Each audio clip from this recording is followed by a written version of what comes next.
कर्जतमध्ये मिसळ कुठे चांगली मिळते हा प्रश्न आला की एकच उत्तर, भाई शिंदेंची मिसळ. झणझणीत मसाला, अस्सल घरगुती चव आणि प्रत्येक घासात वाह असं म्हणायला लावणारा स्वाद. शिंदेंची मिसळ म्हणजे चवीची खरी ओळख. कर्जतला आलात आणि भाई शिंदेंची मिसळ खाल्ली नाही तर तुम्ही मिसळची खरी चव अजून चाखलेलीच नाही. तर आजच या, कर्जतची मिसळ म्हणजे भाई शिंदेंची मिसळ. अधिक माहितीसाठी संपर्क 9067208163. नमस्कार, मी विकास मिरगणे. विकासनामा डिजिटल प्लॅटफॉर्म मध्ये आपलं सर्वांचं स्वागत. चर्चा कर्जतच्या राजकारणासंदर्भात, विकासाचे मुद्दे, खरोखर पर्यटन व्यवसाय जो आहे धोक्यात आलेला आहे. कर्जतचे वनसंपदा सध्या धोक्यात आलेले आहे. कर्जत शहरामध्ये, तालुक्यामध्ये पाण्याचा प्रश्न बिकट आहे आणि अशा वेळेला राज्य सरकार 2-2, 3-3 धरणं मंजूर करतं. तुम्हा आम्हाला पाणी मिळत नाही. आणि टोरंटो नावाचा एक प्रकल्प येतो. या प्रकल्पामध्ये जरी वन विभागाची किंवा शेतकरी जरी जागा जाणार असली तरी मात्र वनसंपदा मोठ्या प्रमाणात ऱ्हास होणार आहे, जंगलतोड होणार आहेत. आणि तुमचा आमचा श्वास घ्यायचा कुठे? आणि सगळीच जर कोंढाणा धरण असेल, सगळीच जर वृक्षतोड व्हायला लागली तर श्वास घेणार कर्जतकर कुठे? एकीकडे मुंबईकर श्वास घ्यायला कर्जतमध्ये येत असतात, मात्र आपल्याला श्वास घ्यायला आता जागाच नसणार आहे असे प्रश्न निर्माण झालेले. जिल्हा परिषद सदस्य बाबू घारे यांच्याच विभागामध्ये हा टोरंटो प्रकल्प येतोय. आपण जाणून घेणार आहोत त्यांची भूमिका काय. सर, स्वागत आहे विकासनामध्ये. नमस्कार सर, टोरंटो येतोय, तुमच्याच प्रभागामध्ये आहे, विभागामध्ये असं कसं पाहता या प्रकल्पाकडे?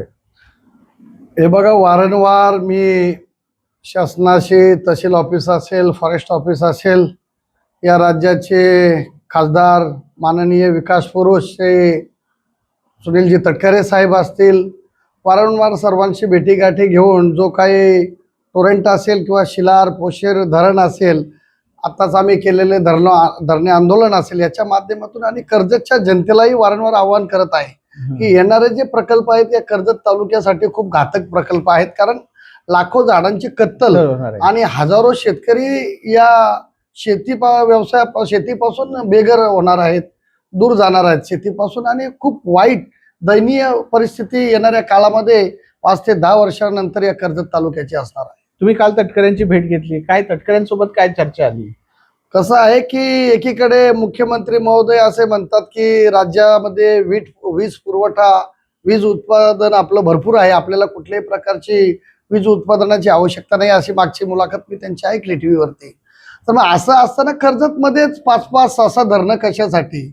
आणि एवढा मोठा वीज प्रकल्प कर्जतला आणला आहे. त्या प्रकल्प झाल्याच्या नंतर त्या प्रकल्पाचं ना आम्हाला पाणी मिळणार, ना आम्हाला लाईट मिळणार. उलट इथूनचे जे 80 ते 1 लाख कनेक्शन MSEBीचे आहेत, उद्या टोरेंट प्रोजेक्ट झाल्याच्या नंतर ते कनेक्शन त्यांनी घेतल्यानंतर इथे जो माझा शेतकरी आहे, ते टोरेंट ही कंपनी भिवंडीच्या आसपास कुठेतरी आहे, तिथूनची लोक तुम्ही त्रासलेले आहेत त्यांच्या बिलाला. एवढे लाईट बिल काही म्हणजे शेतकऱ्यांच्या वरती अन्याय ते करतात, लोकांवरती अन्याय करतात. अशा प्रकारच्या कंपनीला आपल्या इथे तुम्ही जागा देऊन 600-650 हेक्टर जमीन फॉरेस्टची आणि काही माझ्या आदिवासी दलित बांधवांची दलित प्लॉट देणार, कुठल्याही प्रकारे त्यांनाही विश्वासात घेतलं नाही, इथूनच्या स्थानिकांना विश्वासात घेतलं जात नाही. कशा प्रकारचं म्हणजे एक प्रकारे शेतकरी, इथले स्थानिक सर्वांच्या छातीवर बसण्याचं काम हे सरकार करत आहे. सर्व पुढची भूमिका काय असणार आहे? हे बघा, येणाऱ्या काळामध्ये आता ते टोरेंट झाल्याच्या नंतर जवळजवळ 100 गावातून त्याच्या टॉवर लाईन जाणार आहेत. तर मी जेवढी गावं आहेत त्यांनी पेपर नोटीस गेली होती. हे बघा, आपण पाहू शकता माझ्याकडे आता सुद्धा बऱ्याचशा गावांचे सह्या करून आमच्या गावातून टॉवर लाईन नको आहेत असे शेतकऱ्यांचं म्हणणं आहे. कारण एकदा काय त्या शेतामधून टॉवर लाईन गेली, इथे शेतकऱ्यांना मोबदला काय देणार तुम्ही? मोबदला नकोय. कारण असा विषय आहे का एकदा काय आपल्या इथूनचा जो शेतकरी 1 एकर 2 एकर त्याचं क्षेत्र आहे आणि त्याच्यामधून जर तो टॉवर लाईन गेला तर त्याला साधारणपणे इकडे राईट आणि लेफ्ट साईडला 30-30 मीटर दोन्ही साईडला टॉवरचे बांधकाम करता येणार नाही, मग शेतीपूरक व्यवसाय करता येणार नाही. मग असं असेल तर आपली जमीन जाऊन आपलं नुकसानच होणार आहे. पुढे काय? आता कोर्टामध्ये जाणार किंवा त्याच्यावर तुम्ही आंदोलन केलं, सगळे लोक आले, पण पुढे काय? आता ऍडव्होकेट मोरे हे कोर्टाचा भाग सांभाळत आहेत, त्याच्यामुळे त्यांनी तयारी केलेली आहे आणि ऑलमोस्ट म्हणजे थोड्या कालावधीमध्येच आम्ही कोर्टामध्ये ते दाखलही करू.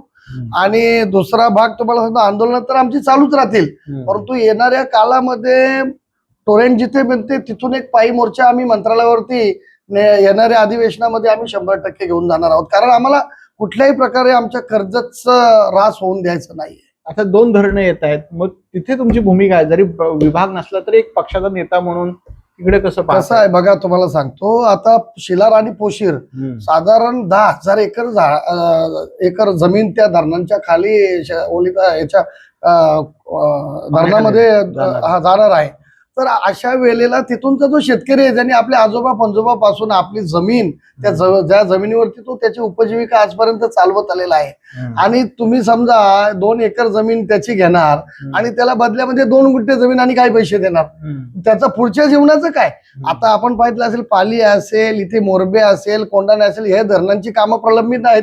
तिथल्या ज्या लोकांच्या जमिनी गेल्या त्यांना अजून पैसे नाही, त्यांच्या जमीन, त्यानंतर त्यांना नोकऱ्या नाहीयेत, मग पुनर्वसन नाही. मग असं असताना तुम्ही ही जर एवढी मोठी धरणं झाली तर एवढी साधारणपणे 100 गावांपेक्षा जास्त गावं उठणार, आदिवासी वाड्या पकडून उठणार, यांचं काय? कर्जत तालुक्याचा वाटोला लागून जाणार आहे. म्हणून याच्याकडे मी कर्जत मधील जनतेलाही आवाहन करेल की आपण गाफील न राहता मोठ्या प्रमाणामध्ये संघर्षाचा एक लढा उभा केला पाहिजे, तरच हे शासन नमणार आहे.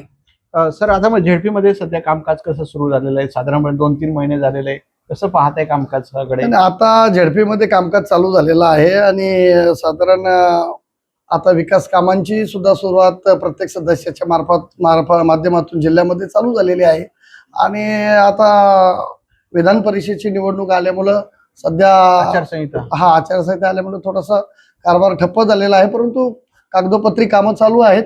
येणाऱ्या 24 तारखेला निवडणूक झाल्याच्या नंतर कामांचा सपाटा जिल्ह्यामध्ये चालू होईल. हे होते बाबू घारे, त्यांनी दिलखुलास आपल्याशी चर्चा केली. टोरंटो असेल, 2 धरणं असेल, विकासाचे मुद्दे असतील, आणि या सगळ्यात निसर्ग संपन्न जो आपला कर्जत तालुका आहे, शहर आहे, पर्यटन आहे, सगळे प्रश्न निर्माण झालेले आहेत. त्यामुळे कर्जतकरांनी आंदोलन उभं केलं पाहिजे, अशी भूमिका बाबू घारेंनी व्यक्त केली. सर, खूप खूप आभार. नमस्कार. तुमच्या जाहिरातीसाठी एक संधी मोठ्या प्रेक्षकांपर्यंत पोहोचवा. व्यवसाय असो किंवा इव्हेंट, विकासनामा सोबत जाहिरात करा. स्क्रीनवरील नंबरवर आजच संपर्क करा. विकासनामा, तुमचा आवाज, तुमची जाहिरात. तसंच विकासनामाला सबस्क्राईब करा आणि अपडेटेड रहा.